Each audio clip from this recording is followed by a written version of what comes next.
The TLDR of this setup is that the Apogee Symphony and the Symphony Control is the digital backbone where all the computer is connected to and the speakers come out of.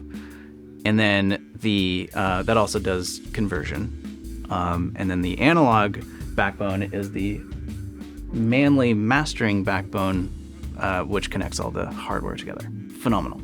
Just like truly jaw-dropping. I have below me Dangerous Converts, Pure 2 by Antelope, Lynx Hilo, but they're all unplugged.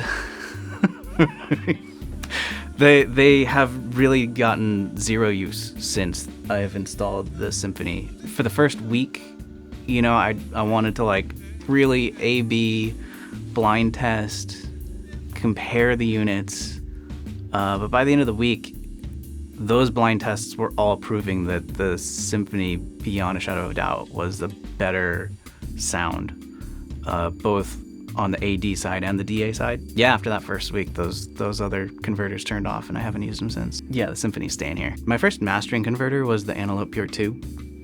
Before that, I had a 16x16 Symphony Mark I, which sounded good, and I think the Pure 2 sounded better, but now this Mark II Special Edition is blowing everything else out of the water. Since I talked to everyone last about this, I had a friend come over with a Lavery, I think it's called Savatier, or it's the newest, best Lavery gold-plated A to D converter.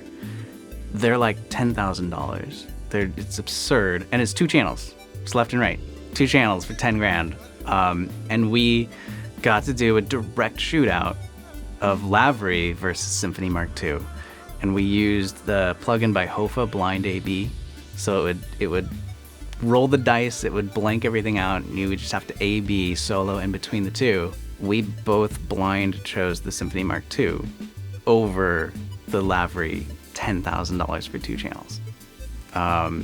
So that was a personal experience that happened in this room when we were doing a direct shootout between one of the best converters in the world versus the Symphony Mark II. I suggest you try the same. In terms of stacking the Symphony up against the Pure 2 that I have, the Dangerous Converts that I have, the Lynx Hilo that I have, and also through Howie Studio, the Mytek Brooklyns, and the DCS converters, the Symphony is head and shoulders above all of those. There is a extreme sense of depth and dimension that almost gets added, even if you're just doing a closed loop from DA to AD. Depth becomes more apparent, width becomes more apparent, and dynamics really get solidified, and I don't know how they do it. Really wish I could understand like what's going on in the circuitry to make that happen, but one of the producers I work with a lot listened to a master that I did. I gave him a comparison. Here's a digital master, here's the exact same digital master but looped through the Symphony. Choose which one you like better, we'll use it as the master. And like the whole camp chose the analog master over the digital. I did not mark them digital or analog, I just said A/B. And then when I explained to them what the difference was, it's just a flat pass-through out back in. They're like, this is insane. I mean, it feels like it changed everything and made everything so much more without changing anything. Of course, they're level matched. Mathematically, they look almost identical. There's some magic in there or something. I don't know what it is.